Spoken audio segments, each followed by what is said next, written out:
السلام عليكم ورحمة الله وبركاته.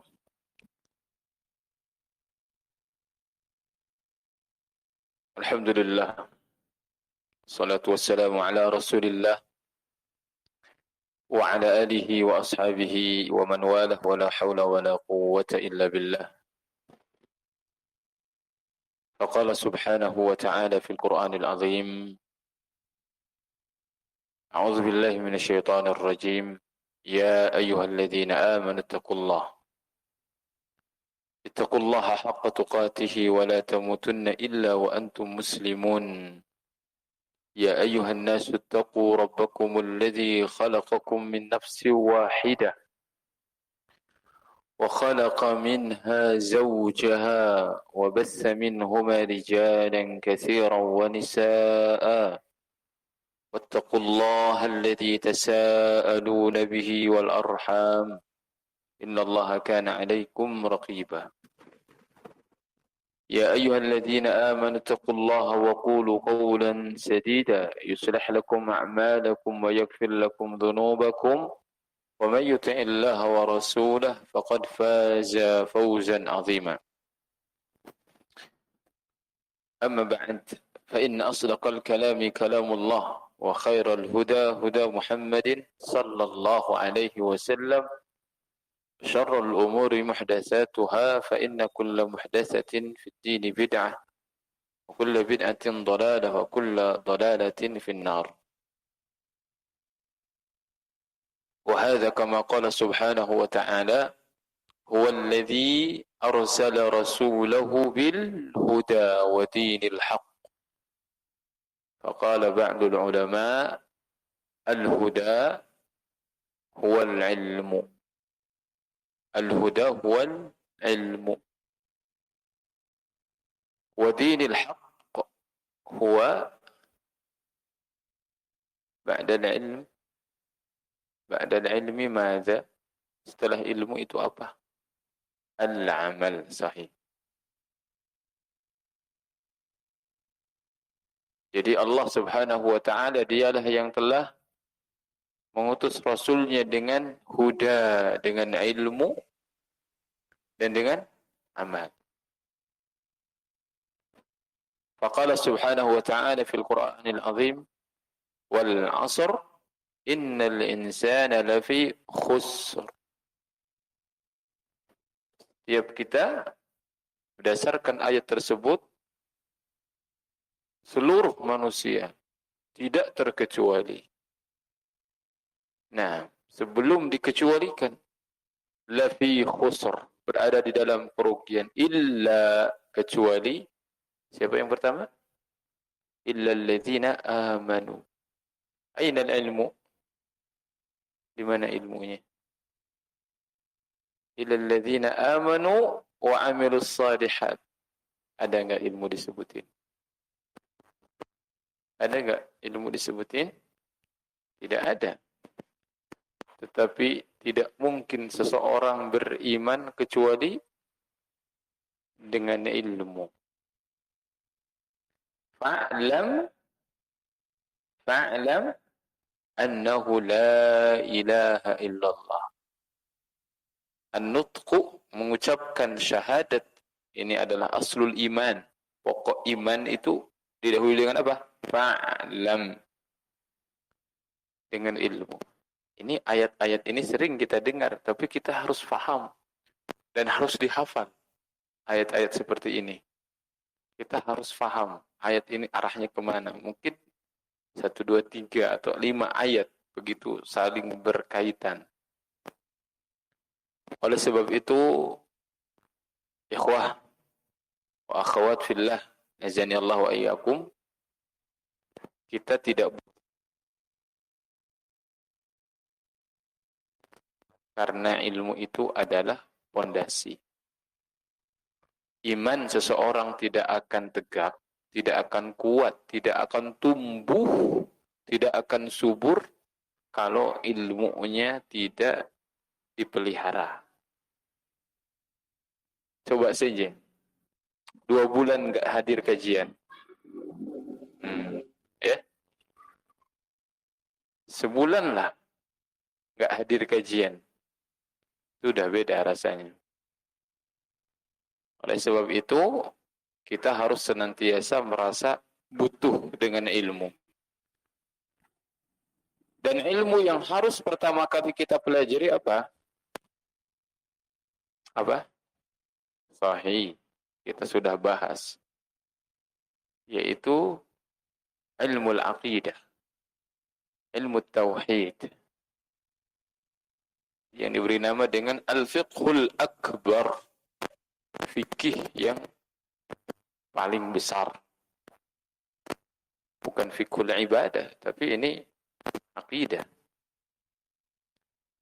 Dan kita insya Allah akan meneruskan pembahasan kita dalam sebuah kitab yang berjudul Aqidah Ahli Sunnah wal Jamaah yang ditulis oleh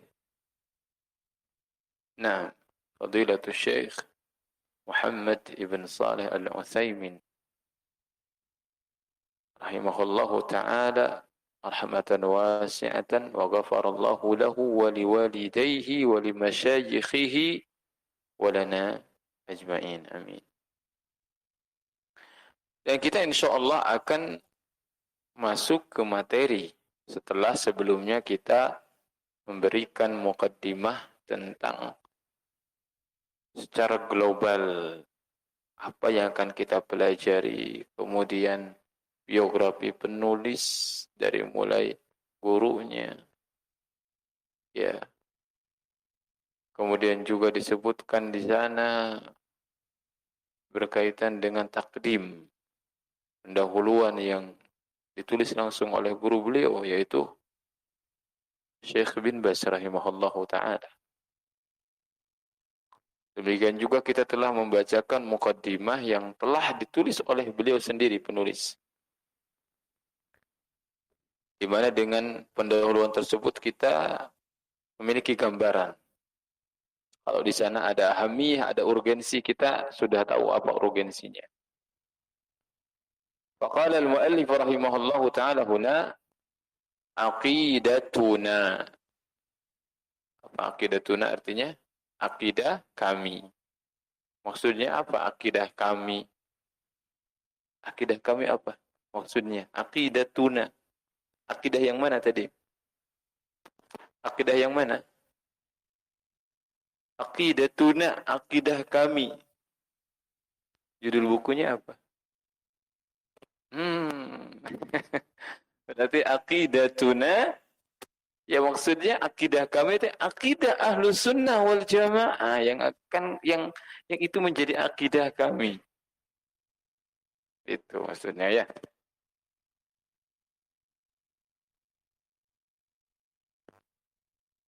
Ini maksud Ahlus Sunnah wal Jamaah secara singkat saja. Ahlus Sunnah. Kenapa dikatakan Ahlus Sunnah? Li'annahum mutamassikuna biha. Karena mereka berpegang teguh dengan sunnah. Wal Jamaah.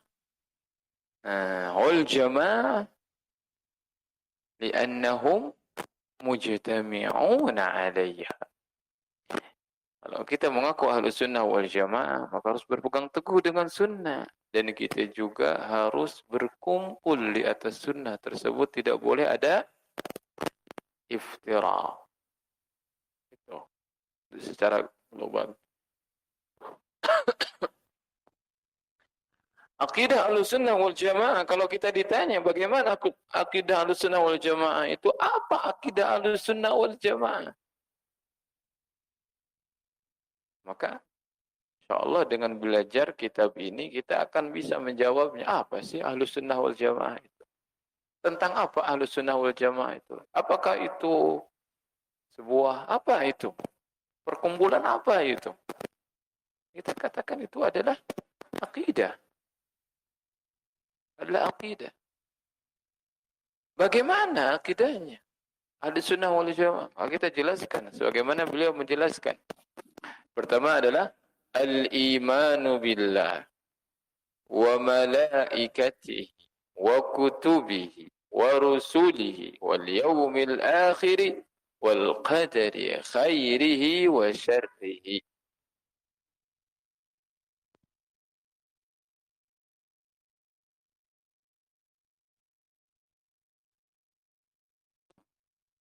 Bahkan mungkin anak TK pun juga sudah hafal kalau matannya. Bisa. Satu tadi apa? Al-imanu billah. Kedua, iman bil malaikah. Yang ketiga, kutubihi. Apa itu kutub? Kitab-kitab. Yang keempat, warusulihi. Yang kelima,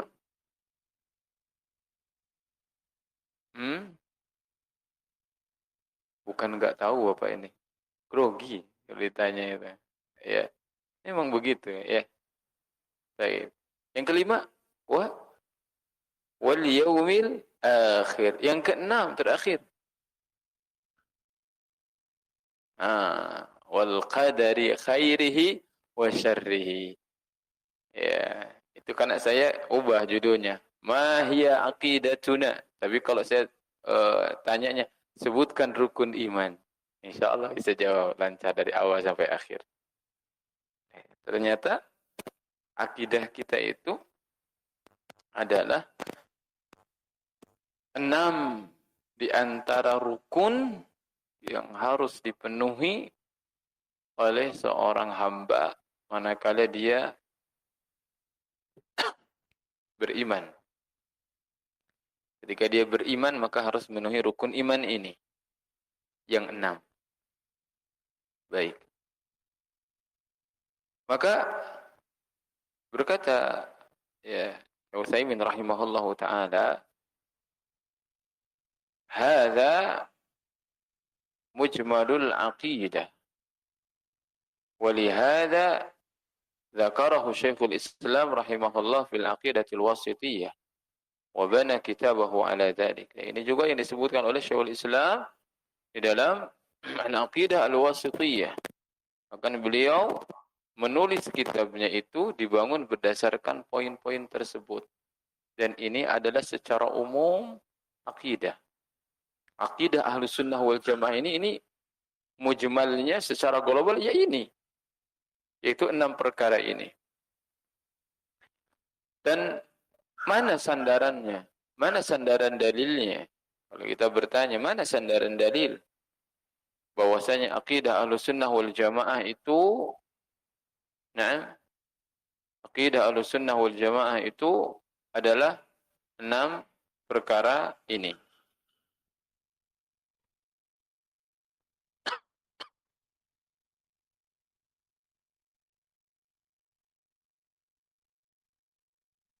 Maka insya Allah kita juga tidak asing lagi dengan dalil yang dibawakan oleh muallif di sini.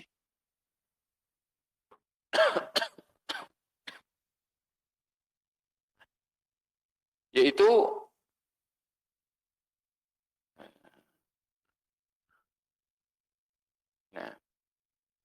hadis yang diriwayatkan oleh siapa? Oleh siapa? Hadis Jibril yang panjang. Siapa perawinya? Umar ibn al-Khattab radhiyallahu ta'ala anhu. Bentar.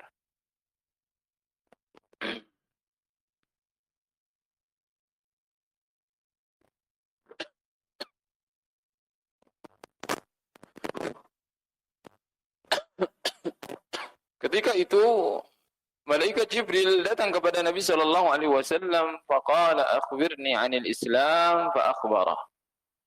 Jibril berkata kepada Rasulullah sallallahu alaihi wasallam, kabarkan kepadaku tentang apa itu Islam. Maka Nabi sallallahu alaihi wasallam mengkabarkan kepada Jibril, penanya yang pada saat itu Jibril menjelma sebagai manusia. Summa qala fa akhbirni 'anil iman, disingkat saja. Kemudian Jibril bertanya lagi, kabarkan kepadaku tentang iman. Apa itu iman? Faqala, maka Nabi menjawab, an tu'mina billahi wa malaikatihi wa kutubihi wa rusulihi wal yaumil akhir wal qadari khairihi wa syarrihi. Hadis yang diriwayatkan oleh Imam Muslim. Nah,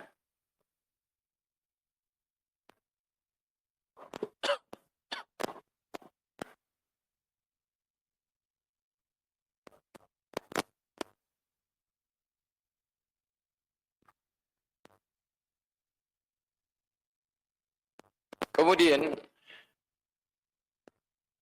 beliau mengatakan, "Fanu'minu birububiyyatillahi ta'ala." Ya betul, ada yang bawa matanya. Fanu'minu sahih. Nah, maka kita beriman dengan rububiyah Allah Subhanahu wa taala.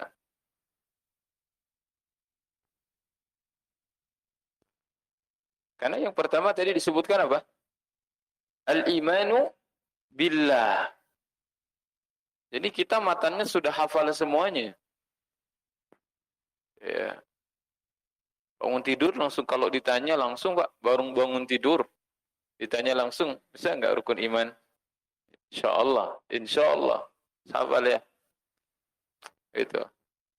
Tetapi apakah kalau diminta syarahlah, apa itu iman kepada Allah? Saya minta penjelasan bagaimana iman kepada Allah. Ini boro-boro bangun tidur. Udah makan satu bakul pun juga belum tentu kita bisa jawab. Betul tidak? Kita belajar. Makanya kita belajar. Ay bi annahu rabbul khaliqul malikul mudabbiru li jami'il umur. Bahwasanya yang dimaksud bi rububiyyatillah, kita beriman bahwasanya Allah adalah Ar-Rabb. Itu pertama. Ya. Al-Khaliq, Al-Malik, Al-Mudabbir li jami'il umur. Dan makna Rabb ini, kalau kita bertanya apa makna Rabb? Rabb. Maka sebetulnya tafsirannya adalah kalimat setelahnya. Ar-Rabb, dialah Tuhan. Bagaimana peran Tuhan itu? Rabb itu apa? Maka dijelaskan lebih spesifik lagi, Al-Khaliq, Al-Malik, Al-Mudabbir.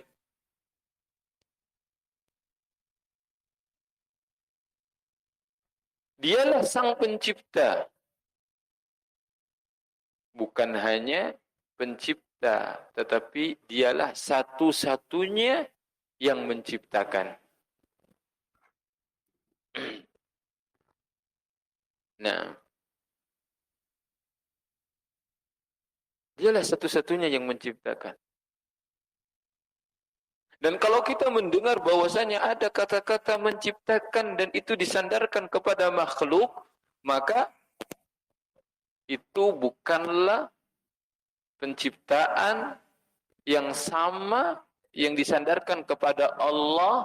Penciptaan makhluk itu hanya bermakna sebagai at-taghyir. Apa istilahnya itu? Ya, bahasa kitanya lebih enaknya apa? Modifikasi, improvisasi, gitu ya. Jadi tidak menciptakan zat, apanya? Pokoknya, asalnya. Tidak menciptakan sesuatu yang tadinya tidak ada menjadi ada. Kenapa? Ya, misalkan dia menciptakan sebuah handphone. Saya ciptakan handphone. Tadinya handphone belum ada. Ada penemu handphone. Sebelum dia menemukan kan nggak ada handphone. Iya, tapi handphone itu bahan-bahannya dari apa? Terus kita kejar dari ini A, B, C. Apakah Anda yang telah menciptakan bahan A, B, C itu? Kalau ia menciptakan, bahan itu diciptakan dari apa dulu? Terus. Ya. Sampai pada akhirnya pasti, yakin. ada fase di mana orang tersebut akan mentok dan tidak bisa menciptakan asal daripada benda tersebut. Tapi Allah Subhanahu wa taala makanya dikatakan badi'us samawat. Badi' karena Allah menciptakan sesuatu yang tadinya tidak ada. Tadinya tidak ada. Kalau ingin lebih paham lagi, tidak ada yang serupa, tidak ada contohnya sebelumnya. Ya, ini maksud tidak ada sebelumnya, tidak ada contoh sebelumnya. Nah, kalau manusia menciptakan sesuatu, biasanya terinspirasi sebagai bentuk inspirasi dia atas sesuatu yang telah ada sebelumnya. Tapi Allah Subhanahu wa taala tidak begitu. Makanya itu yang sering kita dengar, laisa kamitslihi syai'un. Tidak ada yang serupa dengannya. Dalam hal apa? Dalam hal apa? Dalam hal nama, dalam hal sifat, termasuk sifat itu kan ada sifat fi'liyah, yaitu berupa perbuatan. Paham? Jadi tidak ada yang serupa dengan Allah Subhanahu wa taala. Jadi kalaupun ada al-khalqu itu dinisbatkan kepada makhluk, maka itu adalah at-taghyir tadi. Hanya modifikasi aja. Hanya improvisasi aja. Nah,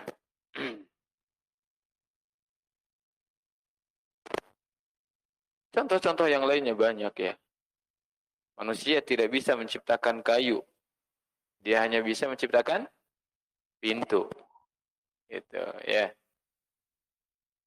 Nah, kemudian kalau kita sudah tahu demikian, maka tidak layak manusia itu dikatakan apa? Khaliq. Tidak layak kalau manusia diciptakan al-khaliq, sang pencipta. Tidak. Manusia itu katakan mughayyir. Apa? Mughayyir tadi itu.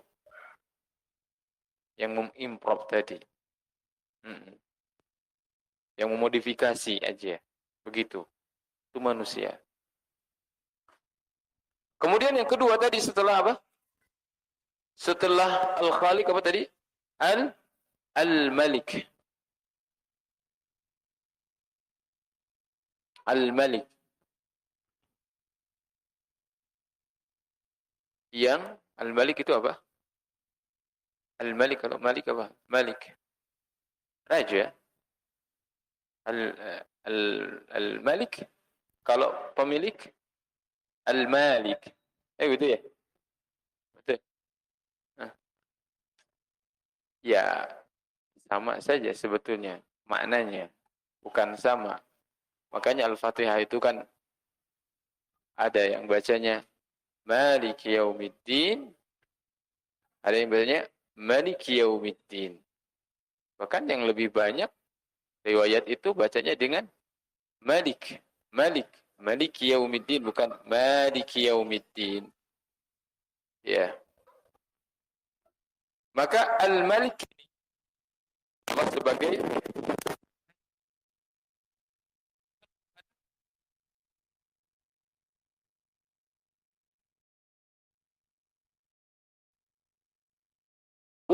huwa tadbir.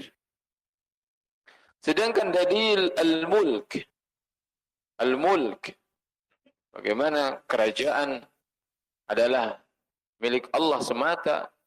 Firman Allah dalam surah Al-Imran.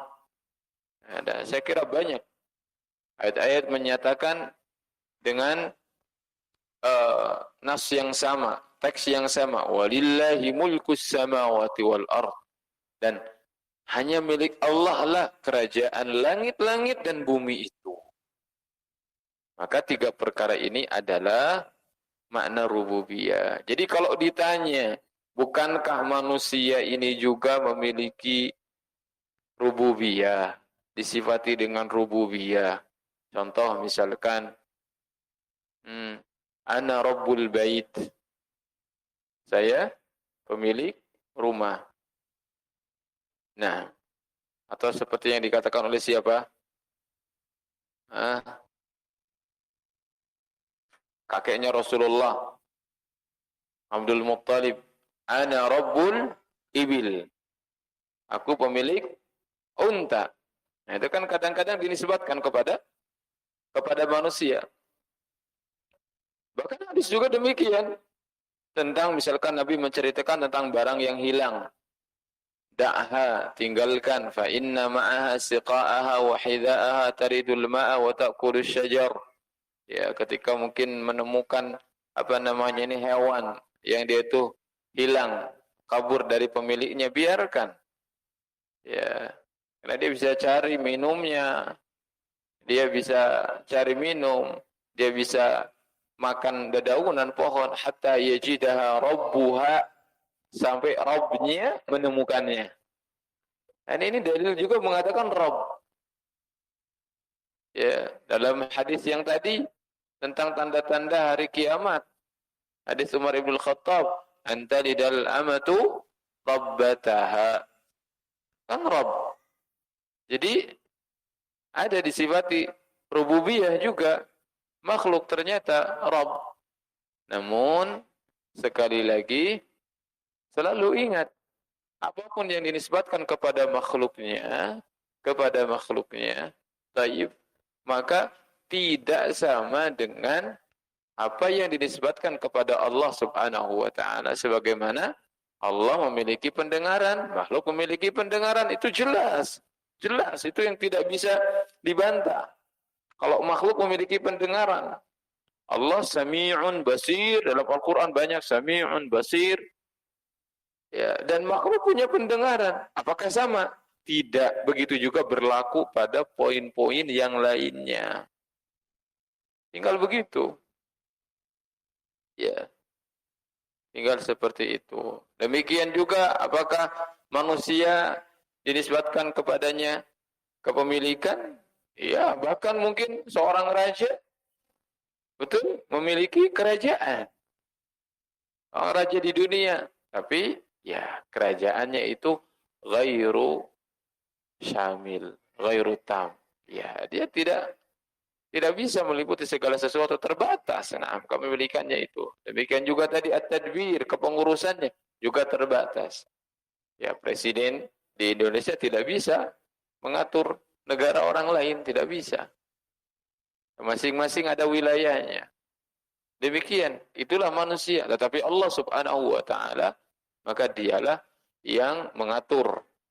Dialah yang mengurus semua yang ada di muka bumi ini, termasuk raja. Raja-raja dunia yang mereka memiliki kekuasaan di dunia. Allah yang mengaturnya, Allah yang memberikan makan kepada mereka. Ya, jadi itu. Kemudian di sini mu'allif mengatakan setelah itu, wa nu'minu bi uluhiyatillahi ta'ala. Terus na'am. Baik. Wa nu'minu bi uluhiyatillahi ta'ala. Nah, ini adalah tauhid al-uluhiyah. Ya. Nah, kita mengenal Allah Subhanahu wa taala dengan cara seperti ini. Kita mengenal dulu Allah itu adalah Sang Pencipta, ya, Sang Pemilik dan Sang Pengatur. Kemudian Allah Subhanahu wa taala kita mengenal uluhiyahnya. Keesaan Allah Subhanahu wa taala dalam hal apa ini? Dalam uluhiyah, peribadahan. Ai bi annahu al-ilahul haq. Bahwasanya Allah adalah al-ilah. Al-ilah. Apa itu al-ilah? Al-ilah itu ma'lu, maf'ul, isim maf'ul. Alihaya lahu itu menyembah. Berarti ma'lu yang disembah. Ilah itu fi'alun bima'na maf'ulun. Ya, dalam bahasa juga banyak. Ya, ghirasun bima'na maghrus, bina'un bima'na Mabni firashun bimakna mafrush. Ya, firash. Ya, dia tidak terhampar sendiri. Kalau kita ada kasur di rumah, kita yang menghamparkan tuh kasur.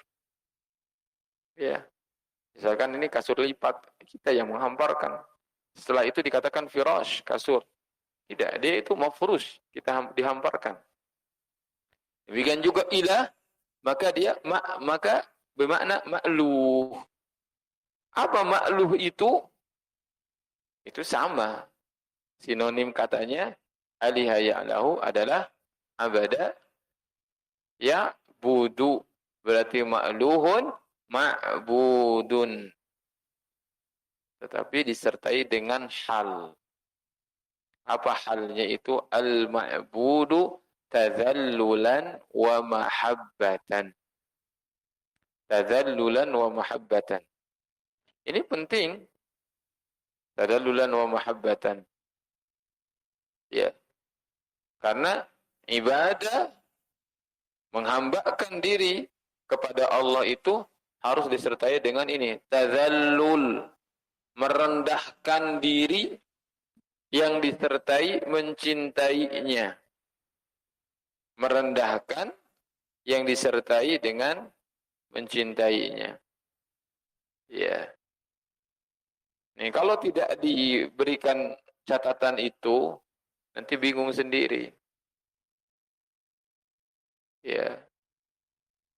Gitu. Ketika ibadah itu adalah, ketika cinta itu adalah ibadah. Ya kan gitu kan? Cinta bagian dari ibadah. Saya cinta istri saya, anak saya, Ustaz. Gimana antum beribadah kepada anak antum? Misalkan begitu, kan enggak ya. Nah, makanya harus tahu ibadah itu apa. Esensi ibadah itu apa? Ya, cinta itu adalah ibadah. Cinta itu adalah ibadah. Kapan cinta itu menjadi ibadah? Kalau itu, nah, memiliki unsur tadhallul wa mahabbah.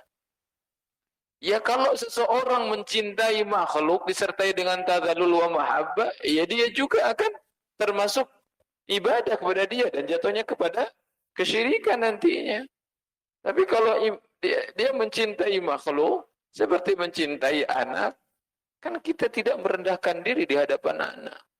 Bukan seperti kita tazallul, tunduk, patuh, takut kepada Allah. Kan enggak seperti itu. Cinta kita kepada anak itu. Nah, tetapi cinta kepada anak pun juga bisa menjadi ibadah. Tetapi ibadah di sini bukan ibadah kepada anak tersebut. Tapi dalam rangka ibadah kepada Allah. Begitu. Jadi, tazallulnya itu kepada Allah. Mahabbahnya itu kepada Allah dulu. Baru mahabbah itu bisa menjadi nilai ibadah. Begitulah kira-kira ya. Jadi al-ma'bud ini tidak hanya sekedar seorang itu beribadah, tetapi beribadah kepada Allah itu disertai dengan tadzallul wa mahabbah. Kenapa? Karena kadang-kadang seseorang seorang ya'budu syai', dia beribadah kepada sesuatu.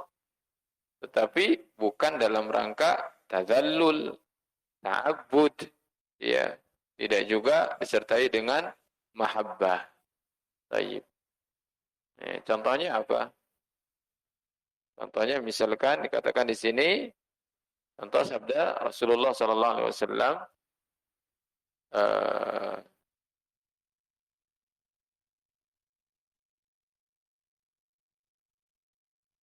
ya, seorang faqad ya'budul insanu syai'a walakin laysa tadallulan wa ta'abbudan lahu wa muhabbatan. Contohnya Rasulullah bersabda, ta'isa 'abdu dinar, ta'isa 'abdu dirham, ta'isa 'abdul khamisah. Celaka hambanya dinar, dikatakan hamba. Celaka hambanya dirham. Celaka hambanya pakaian, outfit, ya. Itu sudah disinggung oleh Rasulullah SAW. Seorang itu tidak hanya mencintai uang saja, tetapi dia akan ada, ya, dan mungkin hari ini terlihat karena seorang itu betul-betul, nah, menjadikan pakaian itu adalah sebagai sesuatu yang disembah, itu. Nah, eh, kapan dalam surah Al-Furqan disebutkan ara'aita man ittakhadha ilahahu hawa. Apa kau ara'aita, adakah kau melihat, ya, siapapun atau orang yang menjadikan hawa nafsunya sebagai Tuhannya. Ya, Tuhannya berarti Tuhan yang diikuti. Nah, yang diikuti. Ini sama seperti seorang kepada, tidak hanya kepada uang, tapi kepada pakaian. Kenapa dikatakan abd? Nah, ya, mungkin dia bukan tadzallul. Bukan tadzallul. Ya, bukan, tidak ada tadzallul, ya. Dia kepada pakaian begitu. Lakin ta'alluqa qalbihi bihi ja'alahu kal'abidi lahu.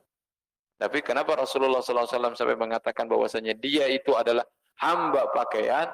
Karena ketergantungan hati dia terhadap hal tersebut, itulah dia seperti al-abid. Al-abid seperti, ya, orang yang beribadah kepadanya. Maka disebut abid. Abdul dinar, abdul dirham, abdul khamisah. Ya, oleh sebab itu, nah, ma'bud itu, yang disebut dengan ma'bud adalah harus disertai dengan tadzallul dan mahabbah. Nah, jadi menyembah Allah Subhanahu wa taala dan dialah al-ma'bud, itu disertai dengan tadzallul wa mahabbah. Baik. Dan kemudian ini mungkin sampai jam berapa, Pak? Berapa menit lagi?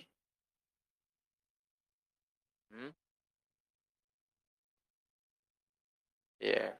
Ini kalau waktunya 5 menit lagi, ya sedikit lagi nih. Wa anna kulla ma'budin siwahu batilun. Dan sesungguhnya segala yang disembah selainnya adalah batil. Batil. Apa dalilnya? Bahwasanya semua yang disembah, segala yang disembah selain Allah adalah batil. Dalilnya adalah firman Allah Ta'ala, syahidallahu annahu la ilaha illahu wal malaikatu wa ulul ilmi qa'iman bil qisti la ilaha illahu wal azizul hakim. Ya. Bahwasanya Allah bersaksi atas dirinya bahwasanya tidak ada di sana, tidak ada ilah, la ilaha illahu kecuali dirinya. Ini Allah bukan sedang menafikan waqi, bukan sedang menafikan fakta. Pahami? Kalau kita hanya sekedar melihat fakta di lapangan, kemudian kita baca ayat ini, kita akan mengatakan, oh, nggak sesuai dengan fakta. Allah bersaksi bahwasanya tidak ada ilah katanya kecuali Dia. Terus ilahnya Yahudi, ilahnya Nasrani, ilahnya Majusi, ilahnya musyrikin, itu kan ilah juga. Walaupun itu diilahkan oleh mereka. Sedangkan Allah mengatakan tidak ada ilah. Tidak ada ilah. Ilahu kecuali Dia, kecuali Allah. Paham nggak, Pak? Ini kalau yang dimaksud ini adalah hanya berbicara tentang fakta, ya ayat ini nggak sesuai dengan fakta. Tetapi maknanya, kalau begitu apa maknanya? Karena kita nggak mungkin mengingkari ayat Al-Quran, kan begitu. Ya nggak? Maka maknanya yang dimaksud dengan ilah di sini adalah ilahul haq. Itu. Ya bodoh amat, mau ada 1000 sejuta ilah juga. Tetapi yang berhak siapa? Allah gitu maksudnya. Jadi Allah ini bukan sedang menafikan apa namanya ya al-waqi, fakta yang ada. Ada ilah-ilah selain Allah ada. Allah menafikan ini ilah yang berhak. Tidak ada yang berhak disembah. Tidak ada yang berhak disembah kecuali Allah. Illahu. Maksudnya kecuali yang berhak itu hanyalah Dia, Allah semata. Paham ya? Makanya di sini menjadi dalil tentang ungkapan mu'alif wa anna kulla ma'mudin siwahu batil. Karena ilah-ilah yang ada itu semuanya adalah ilahun batil, batal mereka, batil. Tidak berhak, tidak layak untuk disembah, tidak memiliki kriteria sebagai ilah yang berhak untuk disembah. Bahkan sebagian banyaknya itu justru yang disembah, yang menyembah dengan yang disembah itu bukan lebih layak. Nah, dari segi kriteria itu ya lebih banyak ada pada yang menyembah. Gitu ya. Ya ayuhan nasu duriba mathalun fastami'u lah. Kan gitu. Ketika Allah membuat permisalan, dengarkan kata Allah Subhanahu wa taala. Ya, sungguhnya orang-orang yang apa ayatnya? Yang menyuruh selain Allah Subhanahu wa taala. La yakhluqu dzubaba. Mereka tidak bisa menciptakan seekor lalat pun. Walau ijtama'u lah, meskipun mereka berkumpul. Wa iyaslubhumudz dzubabu la yastankidhuhu min. Kalau ada lalat itu nempel pada berhala. Setelah mereka mungkin dikasih apa, berhala-berhala dikasih minyak, dikasih apalah, taburan-taburan. Ada lalat. Ngambil itu. Dia terbang. Nggak bisa itu dia. Berhalanya itu ngejar, lari. Nggak bisa. Ya. Atau mungkin yang menyembahnya lari, ngejar juga nggak bisa. Ada kala seperti itu. Dha'ufat talibu wal matlub. Ini orang yang menyembah ini, talib yang meminta ini, ya lemah. Apalagi itu berhala itu lebih lemah lagi. Begitu. Makanya batil. Nah, ini tadi ayatnya ya. Jadi yang dimaksud dengan la ilaha di sini itu yang hak maksudnya. Yang hak. Demikian juga malaikat bersaksi, demikian juga para ahlul ilmi. Lihat ahlul ilmi, qa'iman bil qisti, Allah sejajarkan dengan Allah. Maksudnya secara penyebutan di sini. Dalam penyebutan bukan disejajarkan. Ya Allah masukkan ke dalam kelompok yang bersaksi. Karena kalau nggak belajar seperti ini, kita nggak bisa mencapai itu. Memahami seperti tadi itu nggak bisa. Makanya ahlul ilmi ini disebutkan oleh Allah di sini. Nah, dalam konteks pujian, ya. La ilaha illahu, Allah ulang lagi. La ilaha illahu al-azizul hakim. Maka, faman yu'badu min dunillah fa innahu ilah. Semua yang disembah selain Allah, itu juga ilah, secara bahasa ilah. Mereka disembah. Kita enggak menolak fakta. Ya. Lakinnahu ilahun batilun. Tetapi itu adalah ilah yang batil. Ya. Bahkan Allah tidak menafikan juga keberadaan ilah-ilah tersebut. Allah sebutkan dalam Al-Quran. Qul in kana ma'ahu alihatun kama yaqulun. Allah sebutkan. Jadi lafaz alihah itu ada dalam Al-Quran. Apa arti alihah? Sesembahan. Berarti ada. Gak mungkin Allah menyebutkan sesuatu yang tidak Ada yang dimaksud alihah itu, yang disembah itu ada. Tetapi alihah tersebut adalah alihah batilah. Itu poin pentingnya. Ya, kita harus paham. Nah, ya. Jadi kapan Allah Subhanahu wa taala ini menafikan yang dinafikan itu bukan waqi'nya, bukan faktanya, tapi yang dinafikan tadi adalah istihqaqnya, adalah keberhakannya yang Allah nafikan itu. Nah, kalau kita salah memahami, ya repot juga. Gitu. Ketika kita katakan, diterjemahkan, la ilaha, tidak ada ilah. Nah, di muka bumi ini kecuali Allah. Siapa bilang? Banyak manusia itu menyembah selain Allah, dan itu adalah alihah. Lakinnaha alihatun batilatun. Tetapi semua yang disembah itu selain Allah, maka itu statusnya adalah batil. Dan banyak Allah Subhanahu wa taala menyebutkan alihah dalam Al-Qur'an. Tetapi itulah ya, alihah itu tidak berhak untuk disembah. Nah, demikian ikhwah fillah wa akhwat fillah azanallahu wa iyyakum, ya dicatat itu kita sampai tadi wa anna kulla ma'budin siwahu batilun. Insyaallah kita akan lanjutkan pembahasan di kesempatan berikutnya insyaallah. Nah, sallallahu ala nabiyyina Muhammadin wa ala alihi wa sahbihi ajma'in. Subhanakallahumma rabbana wa bihamdik, asyhadu an la ilaha illa anta, astaghfiruka wa atubu ilaik. Assalamualaikum warahmatullahi wabarakatuh.